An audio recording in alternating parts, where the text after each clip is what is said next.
The Outsider podcast shares the opinions and analyses of Drew Landry. They are his thoughts, and his thoughts alone, and do not necessarily reflect every member of his audience or newsletter readers. Now, on with the show.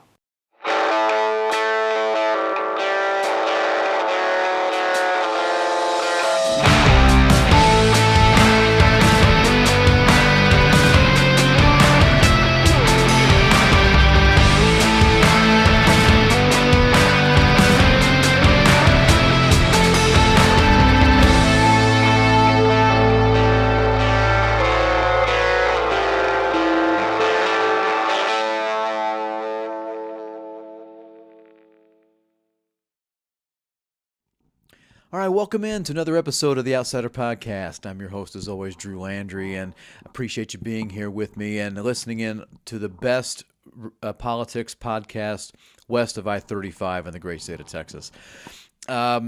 Before we get started with today's content, I want to make a small plug for the Outsider newsletter that you can subscribe to on Substack. You can find me on Facebook at The Outsider. You can subscribe to the podcast on Apple iTunes and on Spotify. Go find The Outsider on YouTube. You can follow The Outsider on X, and you can also find me on X and Blue Sky and on Threads, where you can just throw me a follow, and that would be greatly appreciated. And so with that said, here's what I'm going to get into today. We're going to talk about what happened in Minneapolis, Minnesota over the last weekend. We're going to get into that.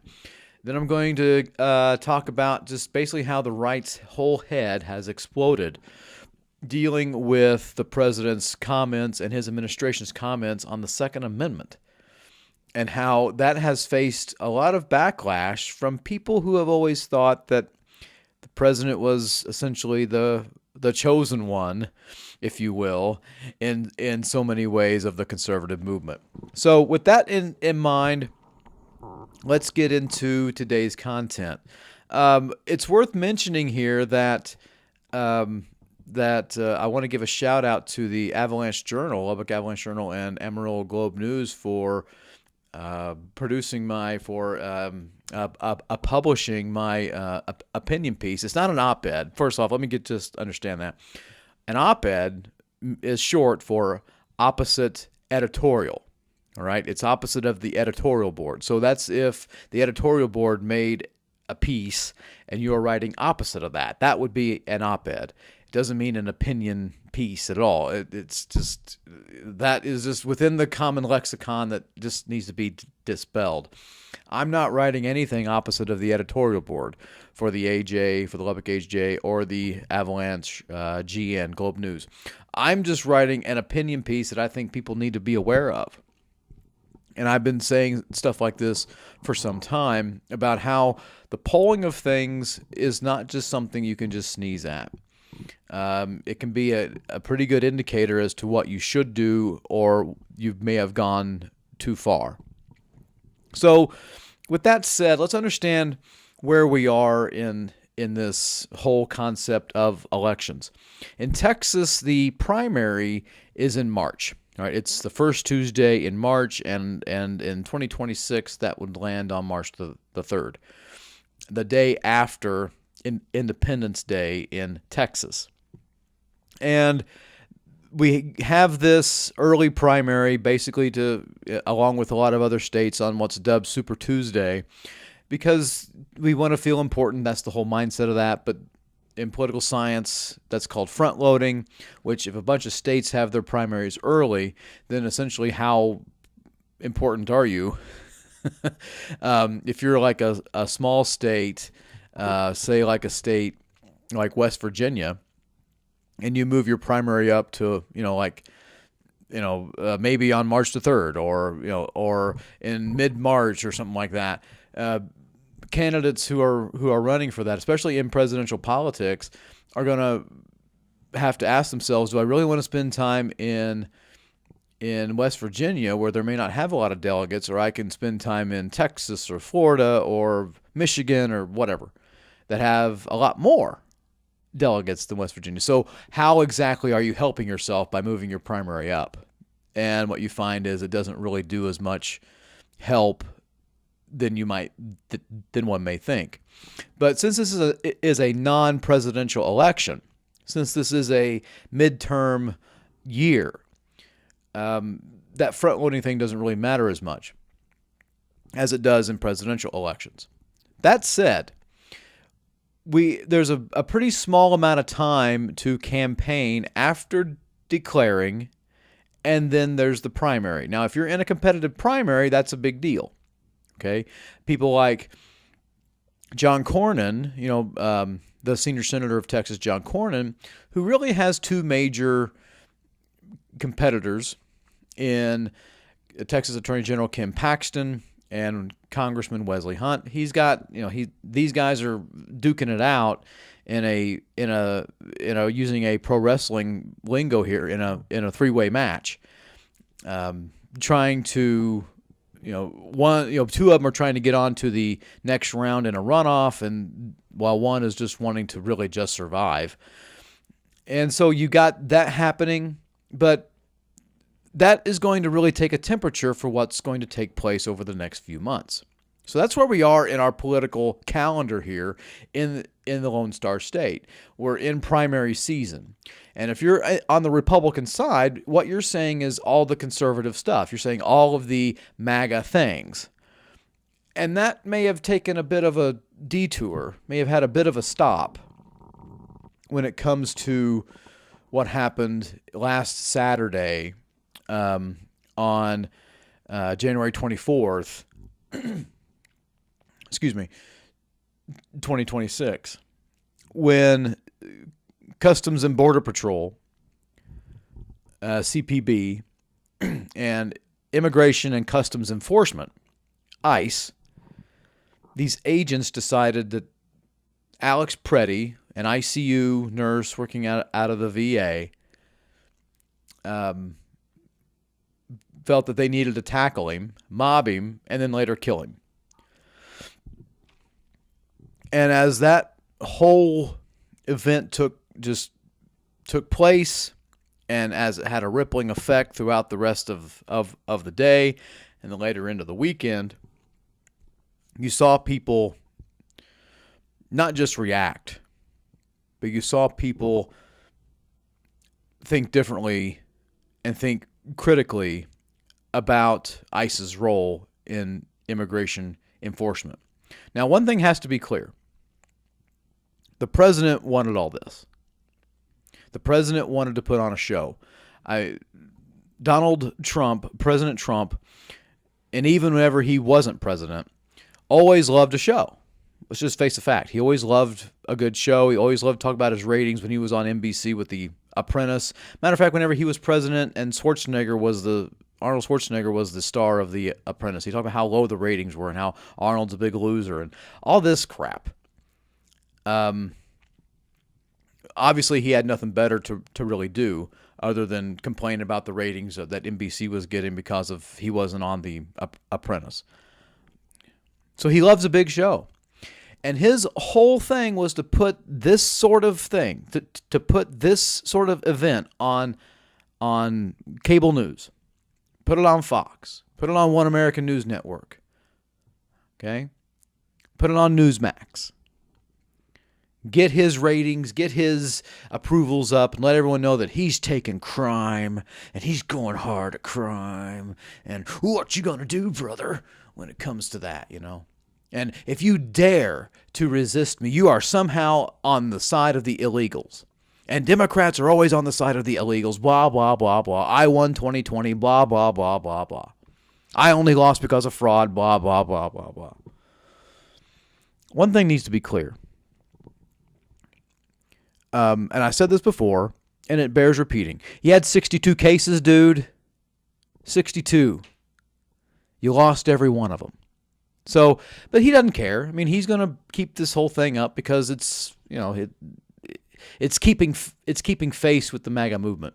I mean, imagine the monster that he created. He now tells them, you know what, I really did lose. He'd have a revolt within MAGA. Heck, he's having one right now with the whole Epstein thing. But this sort of show that he puts out there on the streets of Minneapolis, Even here in where I'm broadcasting in Lubbock, Texas, you see ICE, you see CPB taking shape. Even in a south of here, in a city that's about the size of Lubbock, it's called Abilene. ICE is there. Okay, CPB's there, and you're seeing this sort of display of people being taken away.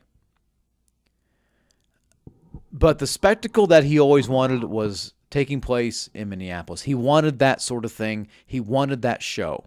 And he wanted to be on the right side of it. He wanted the public, especially those independent voters, to say, that's our president. That's the guy I voted for.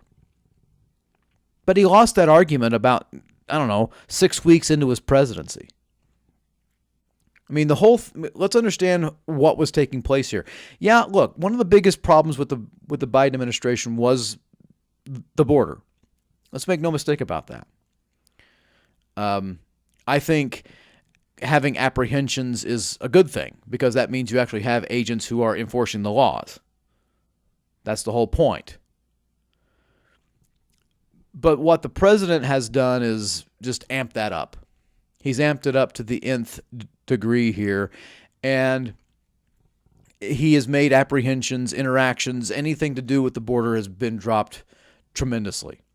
And that's one of his strongest issues. Make no mistake about it. But what else is taking place is that wasn't good enough for someone like Stephen Miller. Stephen Miller is the White House Deputy Chief of Staff for the president.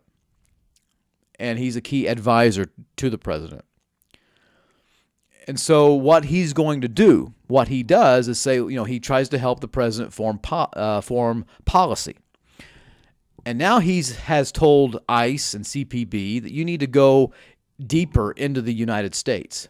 You need to get people who are coming out of Home Depot. You need to go into those areas. You need to get 2,000, 3,000 deportations a week. And you have to ask yourself, how many more people does he have to get? I mean, whenever you've secured the border, which that's a big talking point for the Republicans and for President Trump, it is. This midterm coming up, if he can muster enough energy, if he can take enough naps to where he can have a good rally, maybe if he can sleep all the way up to the point that he doesn't fall asleep while he's talking, which is exactly what he was doing in Davos, Switzerland. My gosh. I've never seen a president just ramble on about nothing for over an hour. But if he can just stay on topic, excuse me, if he can stay on topic and not, yell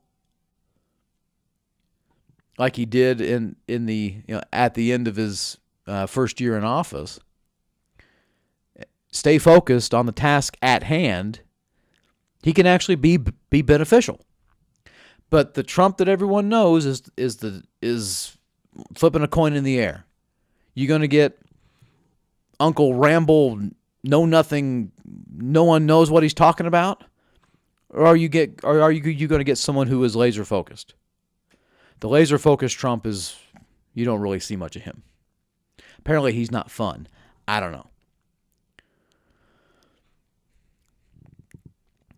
But him going out there to go campaign is good if he can stay on topic and if he can talk about the issue to help Republicans that he was enforcing all the immigration stuff, that this congressman, this senator helped me secure the border, and they are going to help America, blah blah blah blah blah blah blah blah. Okay, that's his strongest issue. That was one of the big things that he inherited from the Biden years. The other one was inflation. Folks, that hasn't really changed. I mean, the president he just makes stuff up. And when he's held accountable, he calls people names, like he called that reporter Piggy, and he fights with the media, and the media doesn't have a shred of a spine to fight back with him, to tell him how wrong he is, because he is. I mean, 99.9% of what that man says is false. I've never known any other president to have such lying ability as I do with Donald Trump. There's a few things he gets right. There's a lot of things he just expands on. He just makes up. But that's what MAGA likes. They like the Trump that just makes stuff up and makes, if you disagree with him, somehow you're some unpatriotic goofball. Whatever.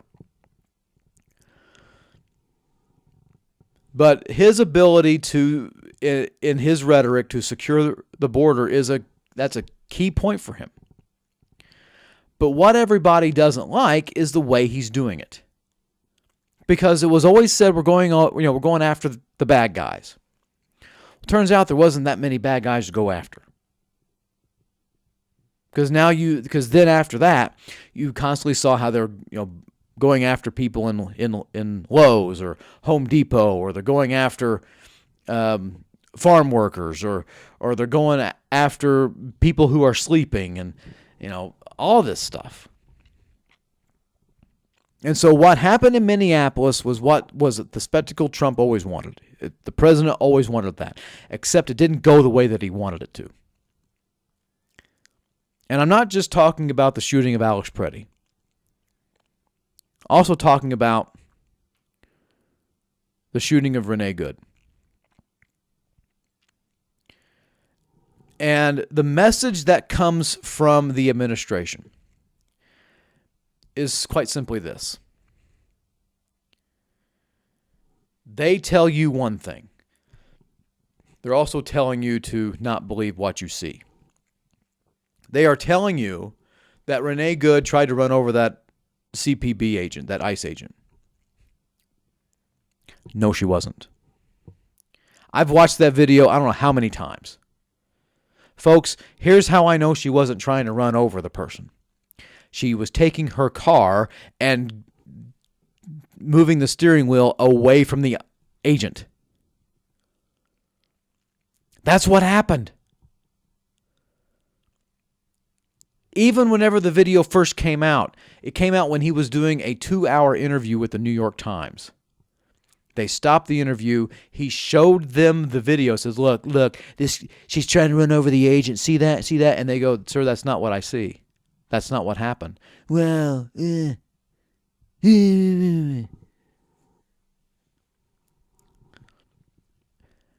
then you have his defenders come out and say, well, drive, baby, drive. Again, to revert back to an older episode of the podcast, the right knows a lot about drive, baby, drive. Charlottesville, 2017. I haven't forgotten about it. They did. But but they also want to say, just listen to law enforcement and you won't have any problems. We'll get to that in the argument in just a second. But here's the other part that Kristi Noem, Department of Homeland Security Secretary, Kash Patel, FBI and ATF Director, he's both, Stephen Miller, who's a ghoul, key advisor to the president, just a big amateur loser.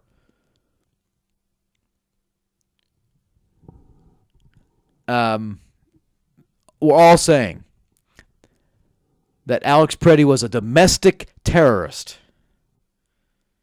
A domestic terrorist. And that Preddy was brandishing a weapon. He was brandishing a weapon. And CPB took him down. And so they tried to defend the agents here.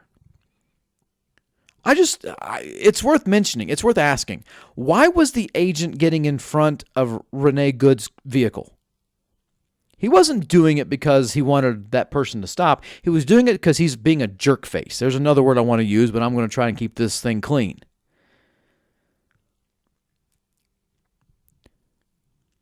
He was doing it because he was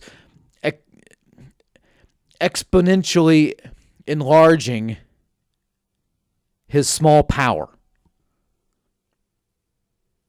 And he was video recording that And then he wasn't being ran over. His phone dropped, so he can grab his gun and shoot her several times. That's why his phone fell down. He wasn't being ran over. No.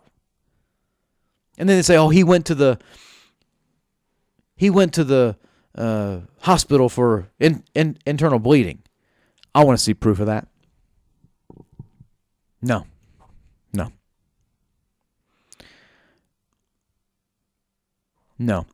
After he called her several names after shooting her and watching her run into the post, no, he wasn't internally bleeding. That's a bold-faced lie is what that is. And so this whole thing about Alex Pretty being a domestic terrorist, again, false. 1,000% false. How many domestic terrorists do you know who are nurses? First of all, you probably don't know any domestic terrorists. If you do, you'd probably be tracked by the FBI and CIA and all the others. But just a brief examination of both of those videos easily, you don't even have to think about it that much. It easily distorts that very concept, that very narrative, that somehow there's something there, that somehow they're not what you see. Don't believe your eyes. Something very Orwellian about that.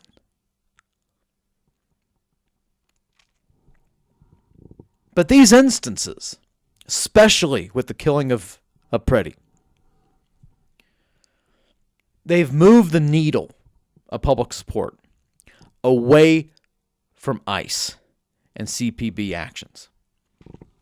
They have. They've moved them away.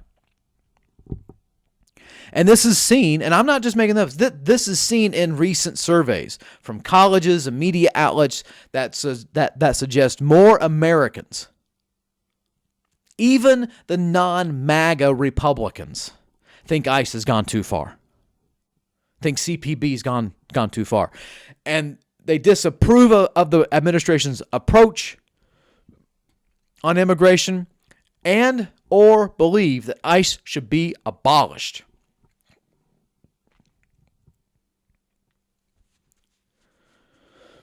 Texas is not always representative of the national opinion, but because Texas is a little bit more conservative than what people want than the rest of the country. And I say that because of the way that it votes.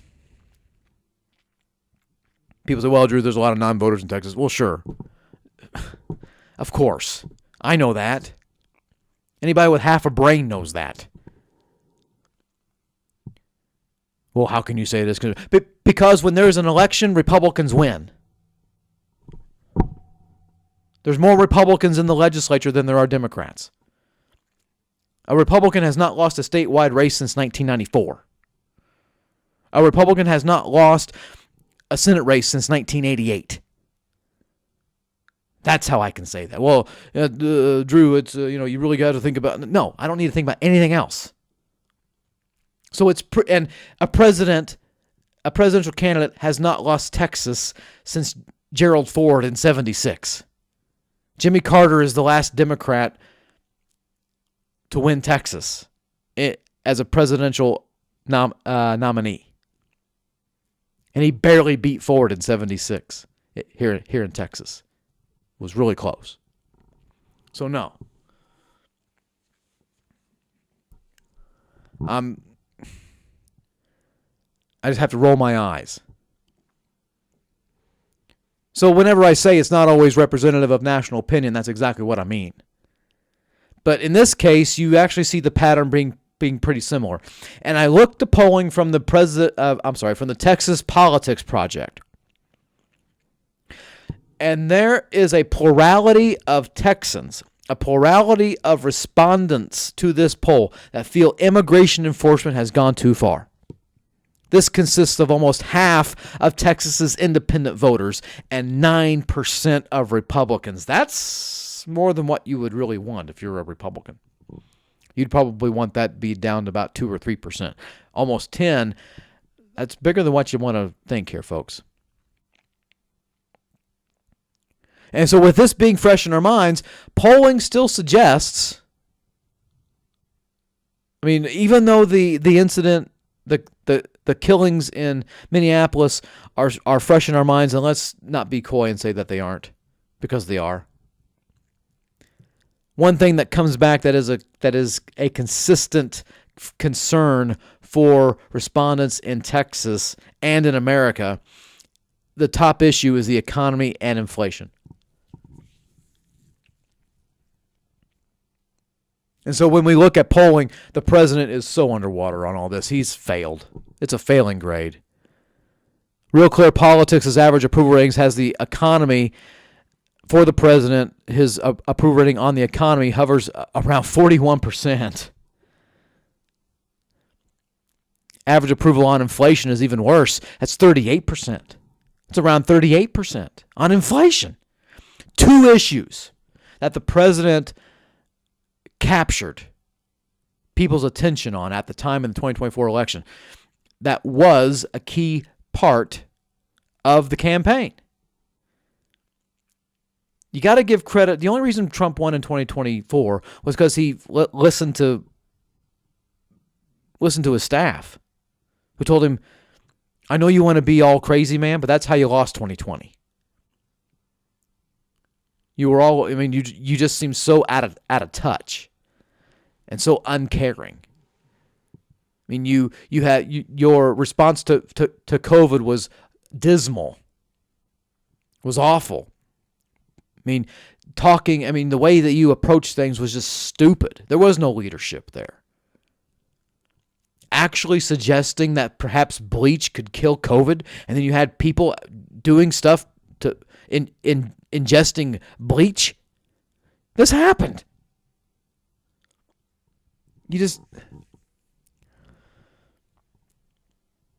So he was able to actually not swing at every pitch that was thrown to him. There was some reserved nature there. That's good on his campaign to do that, to stick to the messaging. And let's just face it, folks, in 2024, the Biden economy on inflation was not good. It was bad. Employment was good. Job creation was great. But inflation was bad. And let's just be honest about this. Biden's inability to recognize that and to sell that message to the average American voter was also bad. Trump's having the exact same issue. This just goes to show that someone like Donald Trump doesn't go to a grocery store. He doesn't care. He can't tell you what the price of anything is. Someone tells him, sir, it's this amount. This guy who appears to be smart said it's like this. I believe that guy. He's a good guy. No way he's a good guy because I said so. His inability to relate and to actually understand why this is a problem makes it a problem for him. That's why he's polling so terribly bad on the economy and on inflation. Two issues that propelled him back to the White House. And you look at Texas, a state that he won 3 times. The third time was the best one for him. His approval ratings on those particular issues are also bad. We're talking about 38% of Texans either have a strong or somewhat approve of the president's handling of the economy. 33% of that same respondent group approve strongly or somewhat of the president's handling on inflation and prices. How the heck do you have a 38% approval on the economy and 33% approval on inflation and prices on a state that you've won 3 times? How? A majority of Texas independent voters disapprove, either strongly or somewhat, of the president's handling of both of those issues. So what am I talking about here? The president's leadership on Minneapolis, leadership on immigration enforcement, leadership on the economy, leadership on inflation, is not doing well. It's not. It is not doing well at all. Not at all. And so when you look at this, you have to ask yourself, so what's the big deal? It's January, Drew. It's January. Things can change. This is much ado about nothing. You're making a big deal. You're just kicking straws around. You're just, trying to make a big dust about nothing that isn't anything. You're making a mountain out of a molehill. And while that's true, look, let's just face a fact here. It is the beginning of the year. Things can change. Public opinion is fluid. It is not concrete. It can change. And Republicans have consistently won in Texas at the state level. All that's true. But what you need to remember is this is a midterm election. And usually in such an election, in midterms, the voter enthusiasm rests with the party opposite of the president. So because of that, Republicans may feel less motivated to vote in November. And there's 2 surveys that suggest this, that suggest that Democrats actually have a lead on the Republicans in voter enthusiasm, and it's by double digits. So what's the big deal about voter enthusiasm? Well, historically, that kind of enthusiasm gap leads to a voter turnout gap.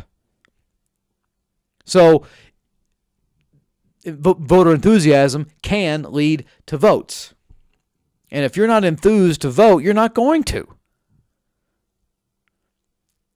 And this can be translated whenever you look at a generic ballot between a generic Democrat and a generic Republican. The Democrats have an edge. Now, since it's now at about 4.7% higher than that of the Republican. Folks, 8 years ago, Democrats had a near double-digit lead on that. Things can change. And then you have to look at the president's approval record, which is not good by any standard. You're looking at the president's approval record, his current approval rating, You look at the average of that done by Real Clear Politics, it's close to 43%. Nationwide, Texas is at 44%. So what's the big deal about that? Because voters may be punishing the president's party for his unpopular policies. And or the presidential unpopularity in general. That's why. You just look at the last 30 years. You go back to 1996. From 96 to 24. 96 to 22. And you look at those midterm elections. You know how many times the president's party gained seats in the House of Representatives? Twice. Bill Clinton in 98, George W. Bush in 2002. Why? Because their approval ratings were above 60% at that time. Different circumstances to be clear, but the approval rating was above 60%, and that led to their party gaining. Trump isn't even close to 60. He's not even close to 50. You look at Trump this time last year, he had a positive approval rating. You look at him in late January, early February of 2025, his approval rating was above 50%. And then he reminded everybody as to why the country didn't vote for him in 2020. The presidential midterm burden is hard to shake, let's just be clear, which is why the president advocated, I wrote about this, you all remember this, he advocated for states to actually gerrymander their House districts, the House of Representatives. It was likely done for no other reason than to hold on to power. And in 14 states, that actually happened. It started with Texas. Texas was the one that kicked the domino. Texas, then came California. You had this gerrymandering tit for tat. Well, Drew, gerrymandering happens in both parties. Look, I'm the first one to tell you that. But doing a mid-decade gerrymandering because the president doesn't want to lose seats in the House tells me he can't run on his record, tells me he's just a big whiny little coward, and it also tells me that he has no interest in being bipartisan. Zero. No interest in wanting to actually govern with people who may disagree with him. He only wants his toys in the toy box. Only his stuff in the sandbox. And no one else's. So you have to ask yourself here, wouldn't such a gerrymander, wouldn't that shield Republicans from the upcoming midterm plague? It would, but it doesn't guarantee it. The nonpartisan analysis from the Cook Political Report has 18 House seats that have been or could be gerrymandered, have them rated for close races. Even in those races, even in those districts, Democrats have more than just a mere shot. They have a real chance of winning those things. So it's worth remembering right now that the Republicans are in deep trouble of holding the power in the House. Deep trouble. What about the Senate? Senate's a whole different ballgame. Those are statewide elections, but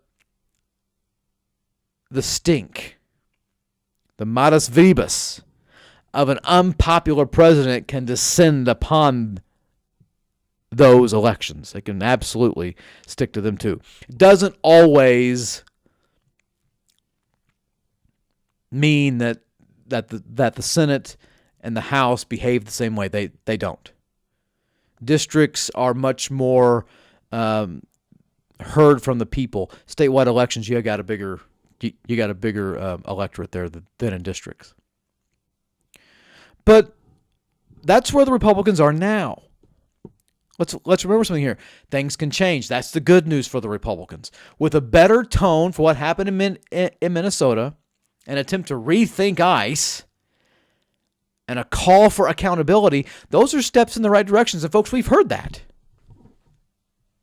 We've heard that.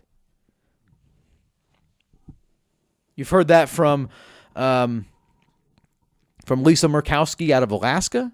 You've heard that out of Governor Abbott, Texas Governor Abbott, Ted Cruz, the very junior Senator Ted Cruz said all that. We got to do something better with this. We're not winning the public relations war, which will lead to elections, which will lead to a big Republican loss if we don't change course here. And to that credit, little Greg Bavino,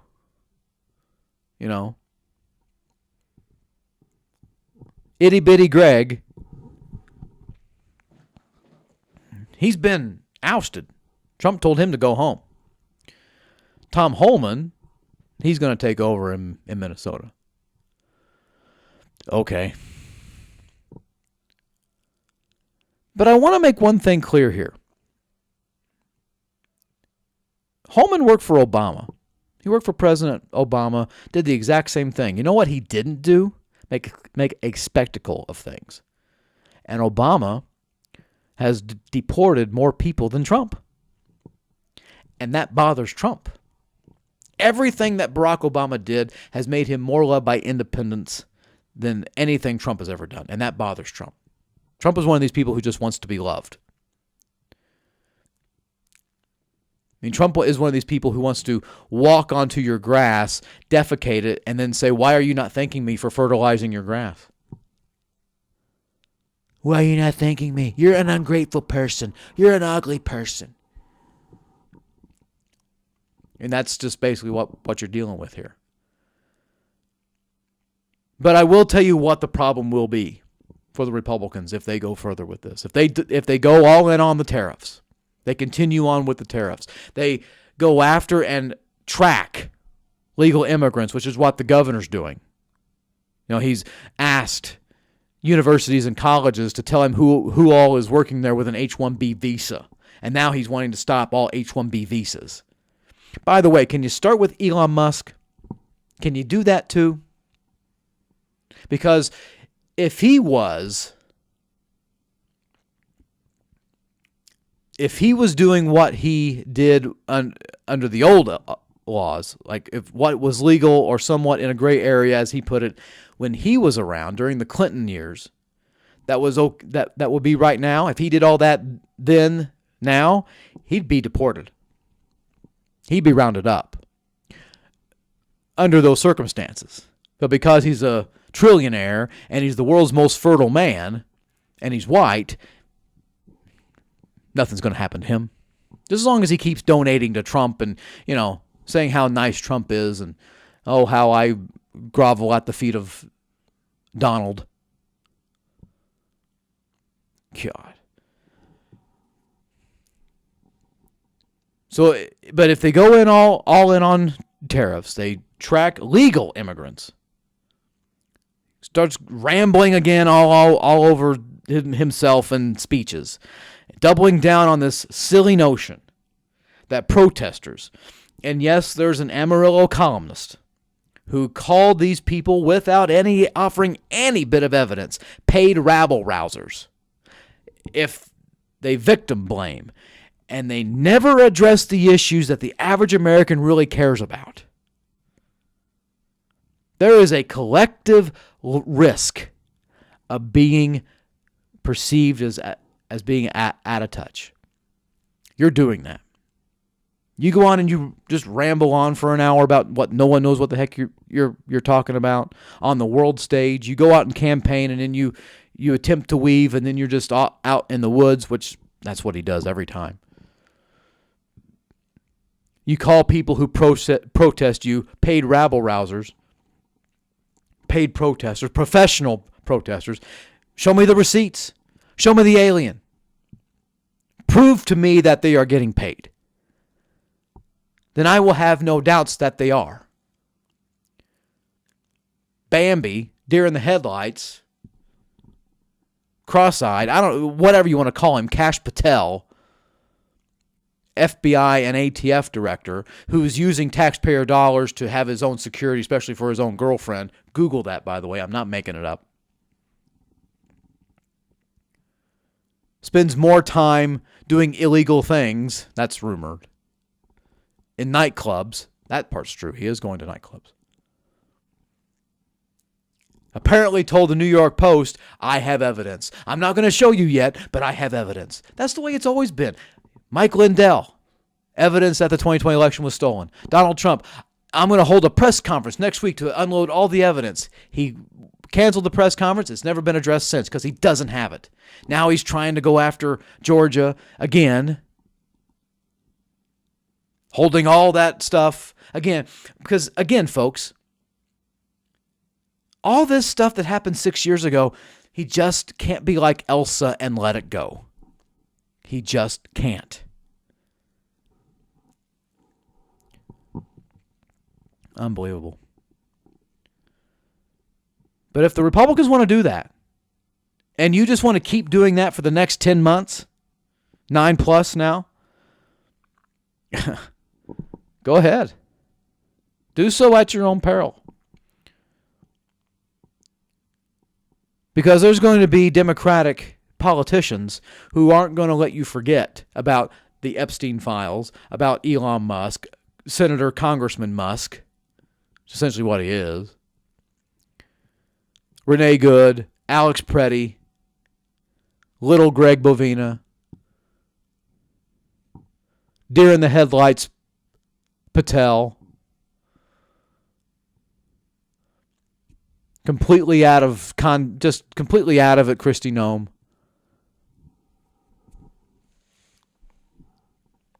Crusty Kristi Noem. And Pam Bondi. No, I mean, these are just... if it's easy to come back to this. This administration is just so easy to beat up. Vice President Guy Liner, who has said that if the media won't pick up on a story, we'll just make one up. Then I guess he really does love couches. Okay. So this is going to be a bigger deal than what many people want to really, than those on the right really want to make it out to be.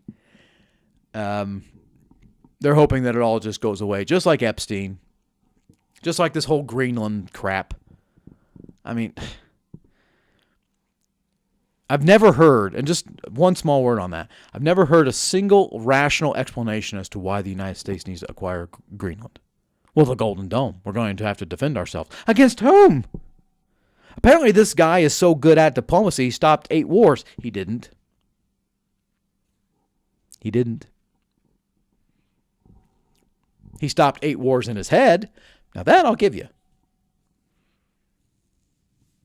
I mean, his head's so small. I mean, we don't know what he does, what goes on in there. It's probably just a hamster just running on a circle time after time.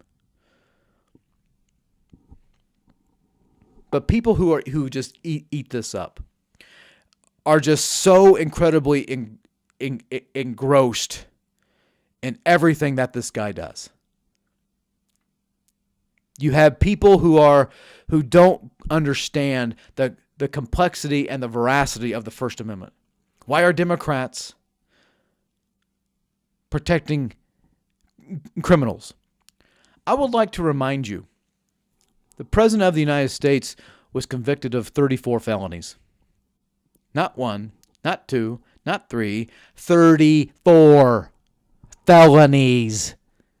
You have a convicted felon inside the White House. And yet somehow you, people who are MAGA, who are listening to this, defend him. Tell me why you're defending a criminal. It was also these same people who felt that January 6th was a day of love. Didn't matter. Big deal. Oh, they're just good patriots.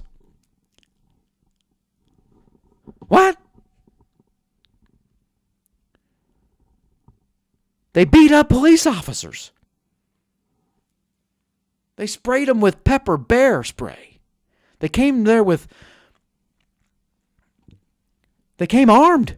with tasers, wands, batons, not wands. That would be kind of funny if they did though, but with batons, and yes, even some had guns. The right doesn't want you to know that they had guns, but they did. So, this is crazy to me. And then we come back to what I mentioned earlier. How the right says, well, just listen to law enforcement, you won't have a problem. I would like to remind you, if Ashley Babbitt listened to law enforcement, she'd be alive. Yeah, I went there.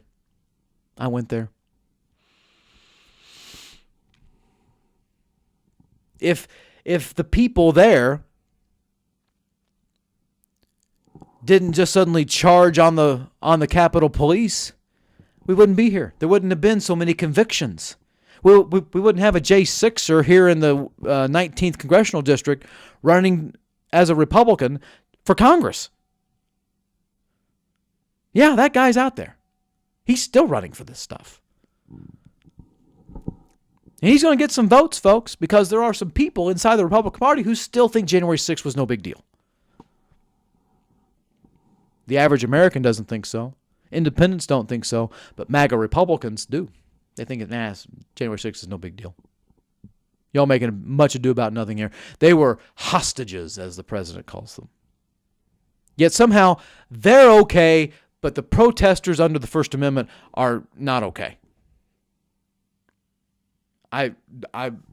So this whole protecting criminals thing, I would like people to understand that's exactly what you did on the right, folks. You did that with January 6ers. You did that with the Charlottesville driver. I wish those same people would have came forward and said the exact same thing about the guy who, from the Dallas area, drove to El Paso and shot up a Walmart because he was afraid of an invasion from Mexico, coming from Mexico. He heard that from Trump. Yet I heard nothing from that. Heard nothing from it. Oh, it was awful. It was awful. Oh, that's just some nut. Whatever. but you bend over backwards as much as you can to defend those awful, terrible people, those sore losers on January 6th. And they got pardoned. Yet I also hear that, well, these Democrats now love all these, narco-terrorists. I would like to remind them that the president also pardoned a narco-terrorist, and he's done that a few times. Silent on that. Nothing to say on that. Not a daggone thing to say about it. Yet somehow wanting to protest is in a peaceful manner, and then you get stirred up here by ICE and CPB, and now suddenly that's on you. Public ain't buying that. Now, you may have seen some things come out here recently that Alex Preddy was, the weekend before he was killed, that he was, out there and, assaulting police officers. Okay, well, first of all, here's what he did. He spat on them. He spat towards them, by the way. He spit at them. And then kicked up dirt as they drove away. My gosh. That is some major stuff, folks. You spit on somebody. Oh. Come on.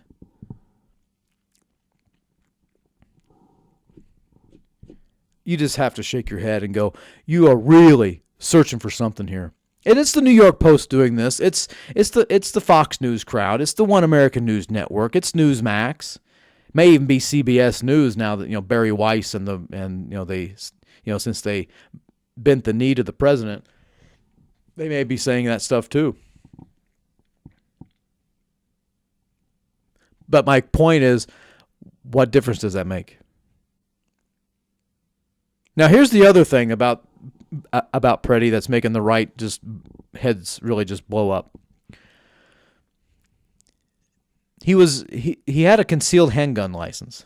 He had a license to carry. He had a firearm on his person, and he never once brandished it. And somehow, when they're beating up the guy, they find his weapon, dislodge it,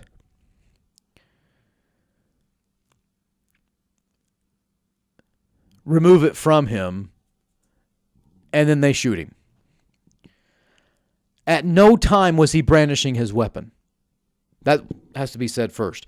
But then you heard the president, Kash Patel, ATF, FBI Director Kash Patel, Secretary of Treasury, I think it is, Besant, say he had a gun.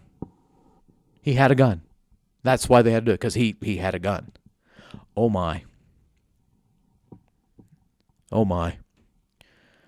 You should have heard what the right had to say about that. It doesn't matter if he has a gun. You can take a gun to a protest. They're out there saying that Preddy was not in the wrong.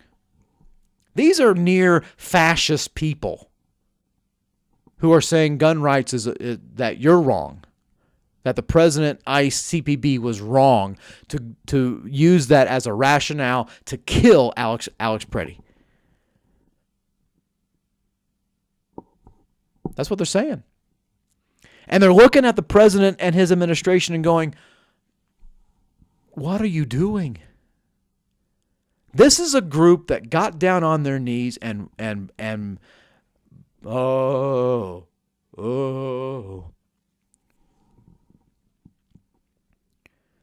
said, you're our best return. You're our retribution. Did all that. But only for them to, when they hear him say that, go, that it's like that little scene from Revenge of the Sith, Episode 3 of Star Wars, where Obi-Wan Kenobi looks at Anakin Skywalker and says, but you were the chosen one.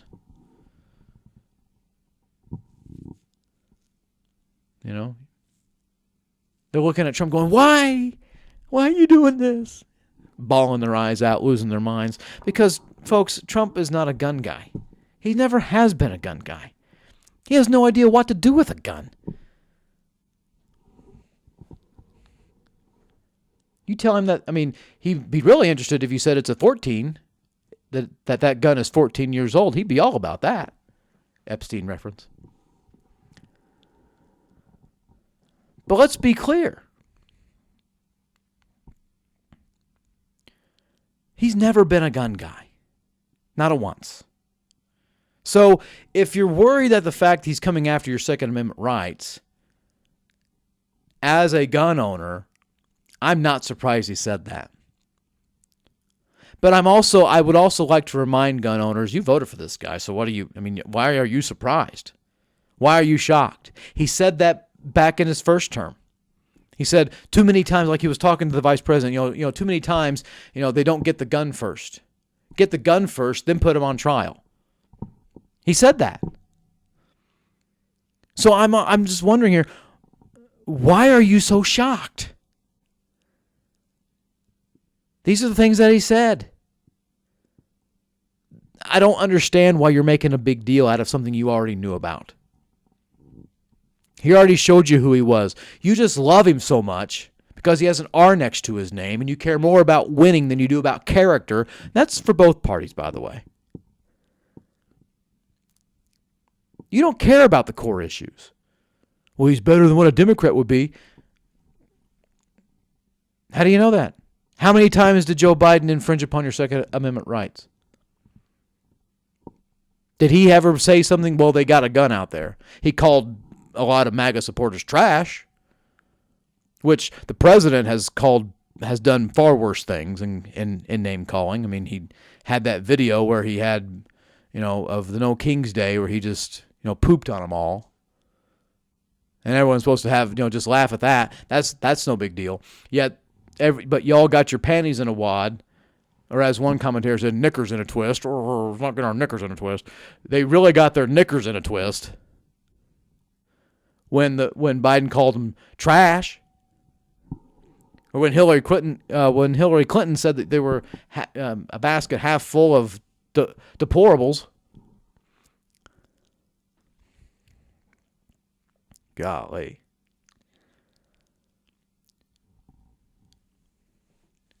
That's as far as they've gone. There was no assault rifle ban under Biden. There was no restriction of where to go under places with being armed. There was no massive gun law reform throughout the United States, other than what happened at Robb Elementary, and even that was minuscule on every other part. That people saying a big deal about John Cornyn, how he's somehow some liberal because of the gun bill. Here's what that did. It gave states that have red flag laws money. It didn't bring out red flag laws. It just said that if you're a state that has red flag laws, you can get some money. You don't believe me? Do a Google search. You'll find that's there. So no. But the rights just lost their mind. The hypocrisy here is just so delicious. For someone who looks at things and just wonders why the right always thinks they're right, always thinks they are correct about everything. They always they always have that smug look of gotcha because they always think that they do. They always have the snark because they think that they're being clever. Well, you've just been out-clevered by the dumbest president we've ever had. I'm pretty sure that William Henry Harrison, who was only president for a month, could have a higher IQ score than the current president. I'm pretty sure about that. The difference between those two is that William Henry Harrison didn't do much damage to the country as this president has. That's why Harrison will always be better as a president than Donald Trump. What do you want from me? You want honesty? I just gave you honesty. And so this president says a few things about guns, and he, again, just to reiterate, he's never been a gun guy, folks. So why are you so stunned by this? I just want the right to understand that you put him here because he talked tough on immigration. He talked about the economy, talked about how he doesn't like pronouns, and he talked about, this whole, sports thing. That got you all riled up. He's weak on abortion. He's weak on guns. Why are you so stunned by this? I don't know. I'm just wrapping my head, just trying to figure out the right. And so whenever I think I got them figured out, they start whining again. And now they're whining about this.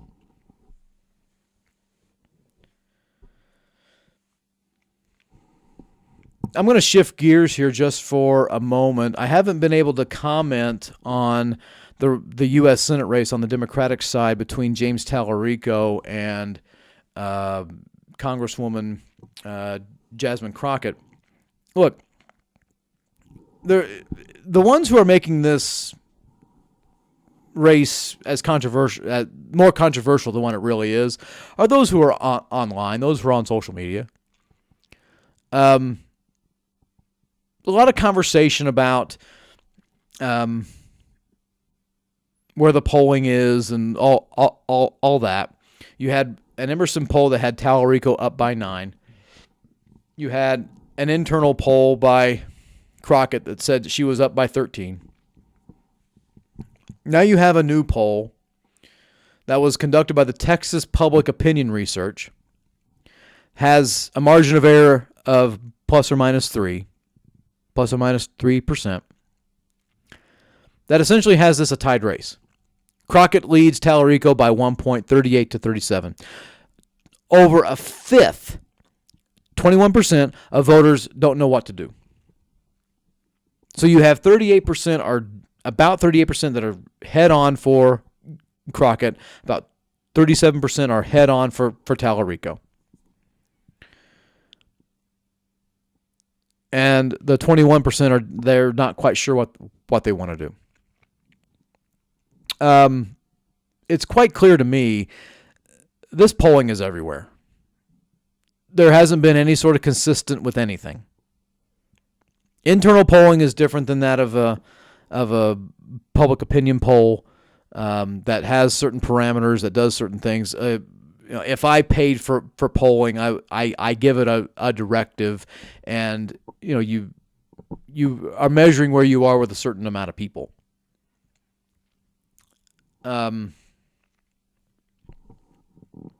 So this is essentially tied. This is a close race. We don't know how this is going to go, but I know when we're going to find out. We're going to find out on March 3rd. That's really it. The Texas AFL-CIO loves both of them. They didn't issue an endorsement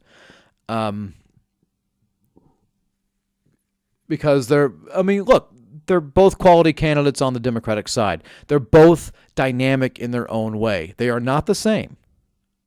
They may have the same policy ideas. They may agree a lot on policy, but a lot of it has to do with their character.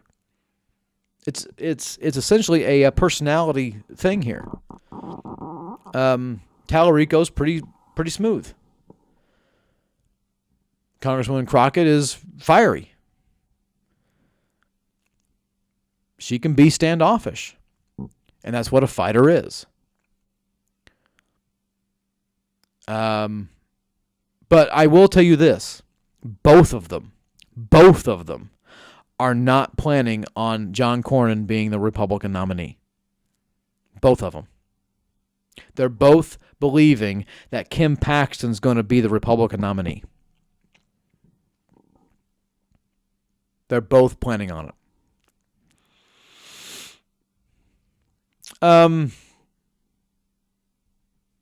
If you're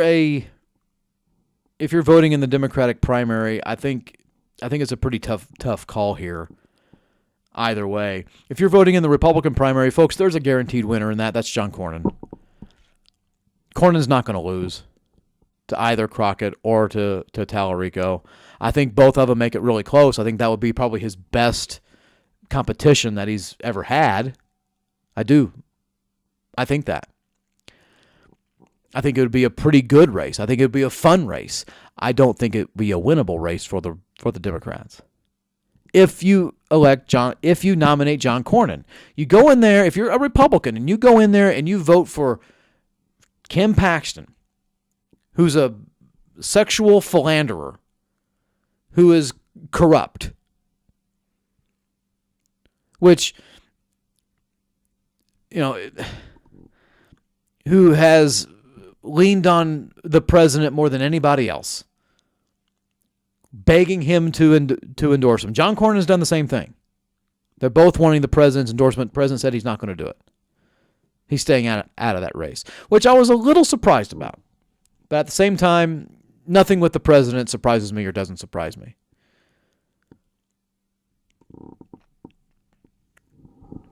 But that said,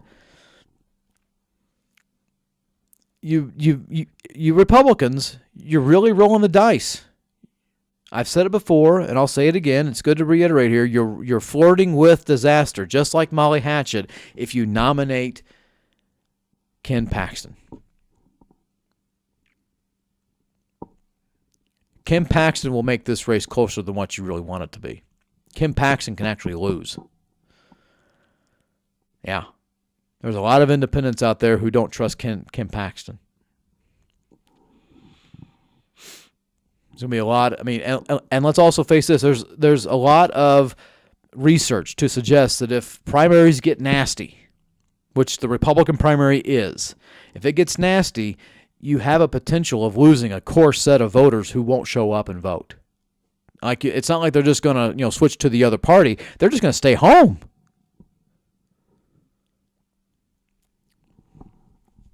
So, interesting. This is the big issue for Tallarico, is that no one really knows who he is. And there's a 35% visibility gap that was found by this particular research firm, who said they don't see or hear from Tallarico. 24% say that from Jasmine Crockett. Crockett gets free publicity. She gets free press because she's in Congress. Congress is a full-time gig. She makes her presence known there. Okay? Let's just make that clear. She makes her presence known. She's easy to spot. People can recognize her. The legislature's not in session right now. It's not in session in even numbered years. And Greg Abbott is not going to help James Tallarico, so he's not going to call a special session during this time period. I would be pretty shocked if he did. No matter what the lieutenant governor wants or any of that stuff, if he calls a special session, James Tallarico is going to take advantage of that. Not because he's a smooth politician, it's because he's an opportunist. And when you're a politician, you have to be that way. Both of them know it. So there's a visibility gap here, but good news for Tallarico is that he has more money than Crockett, and he's look. They're both going to barnstorm the key Democratic areas, and West Texas just isn't that. They're not going to waste their money coming out to Lubbock and coming out to Amarillo or Big Spring or Wichita Falls, Abilene, the Twin Cities of Midland and Odessa. They're not going to do it. So no, not going to happen. They're going to spend a lot of their time in Houston, Dallas, Austin, San Antonio, El Paso, the Valley. They're going to spend their time there.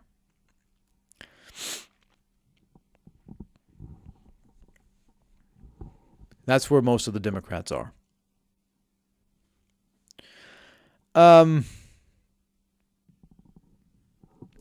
Interestingly enough. So it's a pretty close race on the Democratic side. Look, this is a competitive race, and I've said this before. And look, I just need to reiterate here: the Democratic side is going to be competitive. Tallarico and Crockett know each other; they like each other. They don't hate each other. The ones who are making a big hay of that are all the people on social media. Whether they're on Threads or Blue Sky or X or wherever that they are, they're the ones making the big deal about it. Facebook, they're the ones making a big deal about it. And they might disagree on a few things. It might be a couple of key things that they think is the deciding factor. That's it. But as far as it getting nasty, no, it isn't. Republicans, their primary is nasty because Cornyn and Paxton hate each other. They hate each other. And that may even be putting it lightly. Okay. I think I wanted to say just one more thing here, and that has to do with just to shift gears completely, and that has to do with AI data centers. I'm going to do a lot of research on this to figure out what this is about. I only know a little bit, and what I know a little bit about is that it isn't exactly good. What I have found is that there's not a lot of jobs to be offered through an AI data center. I've also found that they take an awful lot of water, and they're going to be hooked up to the energy grid, and that's going to cause a lot of people to pay a lot more for energy. And you have to ask yourself this question: for what? And so I'm going to do some research on this, and I think that's going to be very good to really talk about. I said that was the last thing. This is the last thing. Sorry.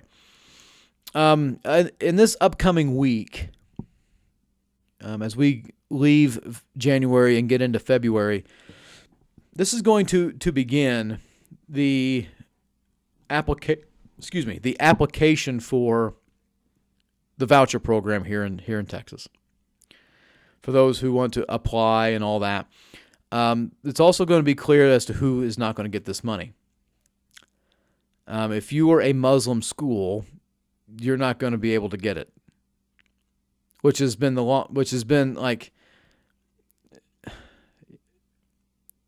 shouldn't be a surprise to anybody. The governor and all the other people involved in this, whether it's the attorney general, whether it's the controller. People want to say comptroller. No, it's controller. Bob Bullock made it clear it's pronounced controller. That they're going to be able to not give money to private Muslim schools. So the whole school choice thing is only for one particular type of group. Private schools that are possibly just Catholic or Christian faith incensed. That's it. And if you're a true supporter of the First Amendment and the freedom of religion, and you're a true supporter of quote-unquote school choice, school voucher programs. School choice makes me roll my eyes. It's such crap. No choice. Then you should be very upset by this. You should. But here's what's going to actually happen here. Because that whole program is going to start in the fall of 26, this coming fall. You're going to have tuitions that are just going to rise above what the state's going to give you. Texas Tech Chandler Brandon Creighton, who, gosh, I mean, it must be some joyous bliss to live in that dude's head, because it must be like a screensaver of just, I don't know what, of living on a beach. I mean, that's just what's going on in his head all the time. He has no evidence of anything. All the evidence, all the scholarly evidence that is said about this is not good.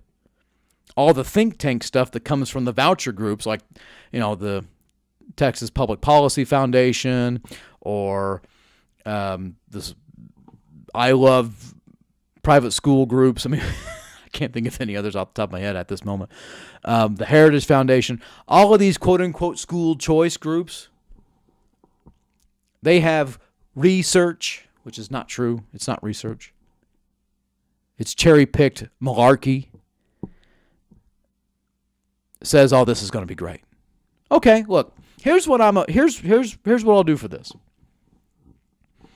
I'm willing to give this a 5-year experiment time. I'll give you 5 years. If those students who are entering into the 8th grade come 2026, fall of 26, they enter into the 8th grade. When they graduate by the spring of 31, I expect to see exponential